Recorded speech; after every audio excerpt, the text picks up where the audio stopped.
Hello friends, welcome back to my new vlog. ಎಲ್ರಿಗೂ ನಮಸ್ಕಾರ. Sagar F ಚಾನಲ್ಗೆ ಸ್ವಾಗತ.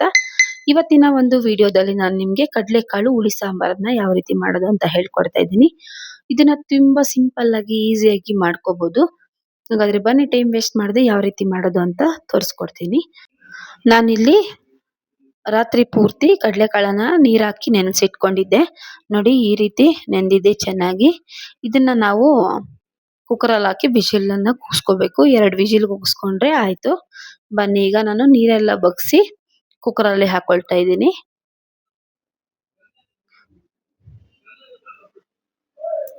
ನೋಡಿ, ನೆನೆಸಿಟ್ಕೊಂಡಂತಹ ಕಡಲೆಕಾಳನ್ನ ನಾನು ಕುಕ್ಕರ್ ಅಲ್ಲಿ ಹಾಕೊಳ್ತಾ ಇದ್ದೀನಿ. ನೀವು ಹಾಗೆ ಮಾಡಕ್ ಹೋದ್ರೆ ನೆನೆಸದೆ ಚೆನ್ನಾಗಿ ಬರೋದಿಲ್ಲ, ಬೇಗ ಬೇಯೋದು ಇಲ್ಲ. ಅದಕ್ಕೋಸ್ಕರ ನೀವು ರಾತ್ರಿ ಪೂರ್ತಿ ನೆನೆಸೇ ಇದನ್ನ ಮಾಡ್ಕೋಬೇಕು.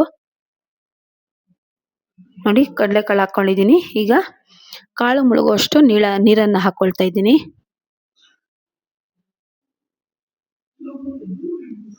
ಈಗ ರುಚಿಗೆ ತಕ್ಕಷ್ಟು ಉಪ್ಪನ್ನ ಹಾಕ್ತಾ ಇದ್ದೀನಿ. ಹಾಕಿ ಒಂದ್ಸರಿ ಇದನ್ನ ನೀಟಾಗಿ ಮಿಕ್ಸ್ ಮಾಡ್ಕೊಳ್ಳೋಣ. ಈ ರೀತಿ ಮಿಕ್ಸ್ ಮಾಡಿದ ನಂತರ ನಾವು ಮುಚ್ಚಳ ಮುಚ್ಚಿ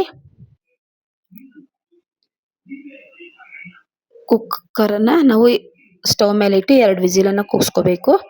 ಈಗ ಮಸಾಲೆ ರುಬ್ಕೊಳ್ಳೋದಕ್ಕೆ ಪದಾರ್ಥಗಳನ್ನ ನಾನು ತಗೊಂಡಿದ್ದೀನಿ. ಈರುಳ್ಳಿ, ಟೊಮ್ಯಾಟೊ, ಬೆಳ್ಳುಳ್ಳಿ, ಹುಣಸೆ ಹಣ್ಣು, ಕೊತ್ತಂಬರಿ ಸೊಪ್ಪು, 1 ಕಪ್ಪು ಕೊಬ್ಬರಿ, ಮತ್ತೆ ಇಲ್ಲಿ 2 ಆಲೂಗಡ್ಡೆಯನ್ನ ವಾಶ್ ಮಾಡಿ ತೊಳೆದು ಇಟ್ಕೊಂಡಿದ್ದೀನಿ, ಕಟ್ ಮಾಡಿ.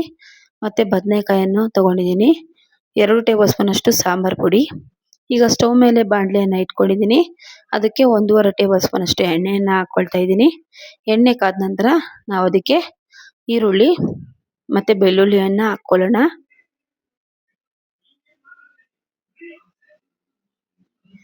ಇದನ್ನ ಹಾಕಿದ ನಂತರ ನಾವು ಎಣ್ಣೆಯಲ್ಲಿ ಈರುಳ್ಳಿ ಚೆನ್ನಾಗಿ ಫ್ರೈ ಆಗಬೇಕು. ನೀವು ಎಷ್ಟು ಚೆನ್ನಾಗಿ ಫ್ರೈ ಮಾಡ್ತೀರೋ ಅಷ್ಟು ಚೆನ್ನಾಗಿ ಸಾಂಬಾರು ತುಂಬಾ ಟೇಸ್ಟಿಯಾಗಿರುತ್ತೆ. ಈಗ ಟೊಮೆಟೊವನ್ನು ಹಾಕೊಳ್ತಾ ಇದ್ದೀನಿ. ಟೊಮೆಟೊನು ಅಷ್ಟೇ ಎಣ್ಣೆಯಲ್ಲಿ ಚೆನ್ನಾಗಿ ಫ್ರೈ ಆಗಬೇಕು.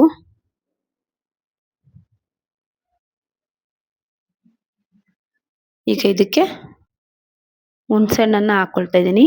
ನೀವು ಬೇಕಿದ್ರೆ ಮಿಕ್ಸಿಯಲ್ಲಿ ರುಬ್ಬೋಕ್ ಹಾಕ್ತಿವಲ್ಲ, ಆಗ್ಬೇಕಾದ್ರೆ ಹುಣಸೆ ಹಣ್ಣನ್ನ ಹಾಕೋಬಹುದು, ಇಲ್ಲಾಂದ್ರೆ ಇವಾಗ ಸಹ ಹಾಕೋಬಹುದು. ಸ್ವಲ್ಪ ಕೊತ್ತಂಬರಿ ಸೊಪ್ಪನ್ನ ಹಾಕೊಳ್ತಾ ಇದ್ದೀನಿ. ಈಗ ಹೀಗೆ 2 ನಿಮಿಷ ನಾವು ಇದನ್ನ ಫ್ರೈ ಮಾಡ್ಕೋಬೇಕು.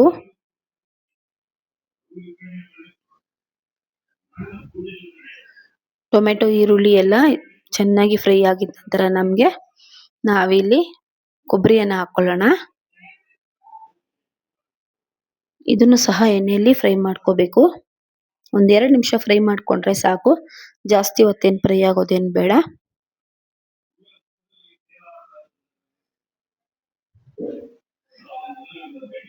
ನಾವು ಎಷ್ಟು ಚೆನ್ನಾಗಿ ಇದನ್ನೆಲ್ಲ ಫ್ರೈ ಮಾಡ್ಕೊಳ್ತಿರೋ ಅಷ್ಟೇ ಚೆನ್ನಾಗಿ ಸಾಂಬಾರು ಟೇಸ್ಟಿಯಾಗಿರುತ್ತೆ ಫ್ರೆಂಡ್ಸ್.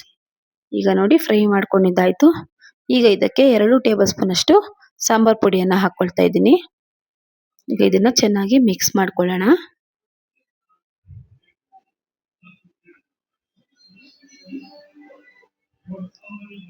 ಸಾಂಬಾರ್ ಪುಡಿ ಹಸಿಯಾಗಿರುತ್ತಲ್ವ, ಅದಕ್ಕೋಸ್ಕರ ಹಸಿ ವಾಸನೆ ಆಗೋವರೆಗೂ ಇದನ್ನ ಫ್ರೈ ಮಾಡ್ಕೋಬೇಕು. ನಂತರ ಇದನ್ನ ಆರೋದಕ್ಕೆ ಬಿಡಬೇಕು, ತಣ್ಣಗಾಗಬೇಕು. ಬನ್ನಿ, ಈಗ ಮಸಾಲೆ ತಣ್ಣಗಾಗೋಷ್ಟರಲ್ಲಿ ಕುಕ್ಕರ್ ಓಪನ್ ಮಾಡಿ ಕಡಲೆಕಾಳು ಬೆಂದಿದೆ ಅಂತ ನೋಡೋಣ. ನೋಡಿ, ಮುಚ್ಚಳ ಓಪನ್ ಮಾಡಿದ್ದೀನಿ. ನಾನು ಇದನ್ನ 2 ವಿಜಿಲ್ ಹಾಕ್ಸ್ಕೊಂಡಿದ್ದೀನಿ. ನಿಮ್ಮ ಮನೇಲಿ ಯಾರಾದ್ರೂ ವಯಸ್ಸಾಗಿರೋರು ಇದ್ರೆ ಇನ್ನೊಂದು ವಿಜಿಲ್ ಹಾಕ್ಸ್ಕೊಳ್ಳಿ, ಯಾಕಂದ್ರೆ ಅವ್ರಿಗೆ ತಿನ್ನೋದಿಕ್ ಆಗೋದಿಲ್ವಲ್ಲ, ಅದಕ್ಕೋಸ್ಕರ. ನೋಡಿ, ಇಷ್ಟ ಆದ್ರೆ ಸಾಕು. ಈಗ ಇದನ್ನ ನಾವು ಸ್ವಲ್ಪ ಕಾಳನ್ನ ಈ ಮಸಾಲೆ ಒಳಗಡೆ ಹಾಕೋಬೇಕು. ಈ ತರ ಏನಕ್ಕಪ್ಪ ಹಾಕೋದು ಅಂದ್ರೆ ಸಾಂಬಾರು ಟೇಸ್ಟಿಯಾಗಿರುತ್ತೆ ಮತ್ತೆ ಗಟ್ಟಿ ಆಗೋದಕ್ಕೆ ಹಾಕೊಳ್ತಾರೆ. ಈಗ ಇದನ್ನ ನಾವು ಚೆನ್ನಾಗಿ ಮಿಕ್ಸ್ ಮಾಡ್ಕೊಳ್ಳೋಣ. ಈಗ ಬನ್ನಿ, ಕಾಳುಗಳನ್ನ ಸ್ವಲ್ಪ ಸಾಂಬಾರ್ ಇದ್ರಲ್ಲಿ ಹಾಕೊಂಡಿದ್ದೀನಿ ಮಸಾಲೆ ರುಬ್ಕೊಳ್ಳೋದಕ್ಕೆ. ಈಗ ಇದಕ್ಕೆ ನಾವು ವಾಶ್ ಮಾಡಿ ಇಟ್ಕೊಂಡಂತಹ 2 ಆಲೂಗಡ್ಡೆನ ಹಾಕೊಳ್ತಾ ಇದ್ದೀನಿ. ಮತ್ತೆ ಜೊತೆಗೆ 2 ಬದನೆಕಾಯಿನ ಕಟ್ ಮಾಡಿ ಇಟ್ಕೊಂಡಿದ್ದೀನಿ, ಅದನ್ನು ಸಹ ಹಾಕೊಳ್ತಾ ಇದ್ದೀನಿ. ಇದನ್ನ ಒಂದ್ಸರಿ ನಾವು ಮಿಕ್ಸ್ ಮಾಡ್ಕೊಂಡ ನಂತರ ಮುಚ್ಚಳ ಮುಚ್ಚಿ ಇದನ್ನ ಒಂದು ವಿಜಿಲ್ ಹಾಕ್ಸ್ಕೊಂಡ್ರೆ ಸಾಕು. ಬದನೆಕಾಯಿ ಮತ್ತೆ ಆಲೂಗಡ್ಡೆ ಬೇಯುತ್ತೆ. ಈಗ ನೋಡಿ 1 ವಿಜಿಲ್ ಹಾಕ್ಸ್ಕೊಂಡಿದ್ದೀನಿ. ಓಪನ್ ಮಾಡ್ತಾ ಇದ್ದೀನಿ ಕುಕ್ಕರ್ ಲಿಡ್ ಅನ್ನ. ಈಗ ನೋಡಿ ಬದನೆಕಾಯಿ ಮತ್ತೆ ಆಲೂಗಡ್ಡೆ 2 ಸಹ ಬೆಂದಿದೆ ನೋಡಿ. ಈಗ ಬನ್ನಿ ಅಷ್ಟರಲ್ಲಿ ನಾವು ಮಸಾಲೆನ ರುಬ್ಕೊಳ್ಳೋಣ. ಈಗ ನಾನು ಮೊದಲೇ ಫ್ರೈ ಮಾಡಿ ಇಟ್ಕೊಂಡಂತಹ ಮಸಾಲೆನ ಮಿಕ್ಸಿ ಜಾರಲ್ಲಿ ಹಾಕೊಳ್ತಾ ಇದ್ದೀನಿ. ಇದನ್ನ ನಾವು ನುಣ್ಣಗೆ ರುಬ್ಕೋಬೇಕು. ತರಿಯಾಗಿದ್ರೆ ಚೆನ್ನಾಗಿರೋದಿಲ್ಲ, ಆದಷ್ಟು ನೀವು ನುಣ್ಣಗೆ ರುಬ್ಕೊಳ್ಳಿ. ನೋಡಿ ಈ ರೀತಿ ನಾನು ರುಬ್ಬಿಟ್ಕೊಂಡಿದ್ದೀನಿ. ಈಗ ಬನ್ನಿ ಸಾಂಬಾರ್ ಮಾಡೋದನ್ನ ಹೇಳ್ಕೊಡ್ತಾ ಇದ್ದೀನಿ. ಸ್ಟವ್ ಮೇಲೆ ಪಾತ್ರೆಯನ್ನ ಇಟ್ಕೊಂಡಿದ್ದೀನಿ. ಅದಕ್ಕೆ ಒಂದು 2.5 ಟೇಬಲ್ ಸ್ಪೂನ್ ಅಷ್ಟು ಎಣ್ಣೆಯನ್ನು ಹಾಕೊಳ್ತಾ ಇದ್ದೀನಿ. ಎಣ್ಣೆ ಸ್ವಲ್ಪ ಜಾಸ್ತಿ ಹಾಕೋದ್ರಿಂದ ಸಾಂಬಾರು ಟೇಸ್ಟಿ ಆಗಿರುತ್ತೆ. ಎಣ್ಣೆ ಕಾದ ನಂತರ ಸಾಸಿವೆಯನ್ನ ಹಾಕೊಳ್ಳೋಣ. ಸಾಸಿವೆ ಸಿಡಿದ ನಂತರ ನಾವು ಅದಕ್ಕೆ ಕರಿಬೇವಿನ ಸೊಪ್ಪನ್ನು ಹಾಕೊಳ್ತಾ ಇದ್ದೀನಿ. ಈಗ ಇದಕ್ಕೆ ನಾನು ಬೇಯಿಸಿಟ್ಕೊಂಡಂತಹ ಕಡಲೆಕಾಳು ಮತ್ತೆ ಬದನೆಕಾಯಿ ಎಲ್ಲ ಬೇಯಿಸಿಟ್ಕೊಂಡಿದ್ನಲ್ಲ ಅದನ್ನ ಹಾಕೊಳ್ತಾ ಇದ್ದೀನಿ. ಇದನ್ನ ಮಿಕ್ಸ್ ಮಾಡ್ಕೊಳ್ಳೋಣ ಒಂದ್ಸರಿ.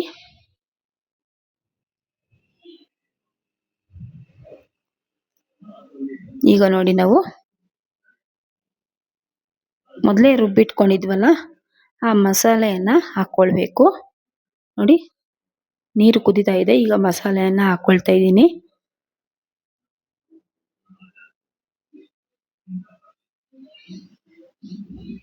ಈಗ ಒಂದ್ಸರಿ ನೀಟಾಗಿ ಮಿಕ್ಸ್ ಮಾಡ್ಕೊಳ್ಳೋಣ.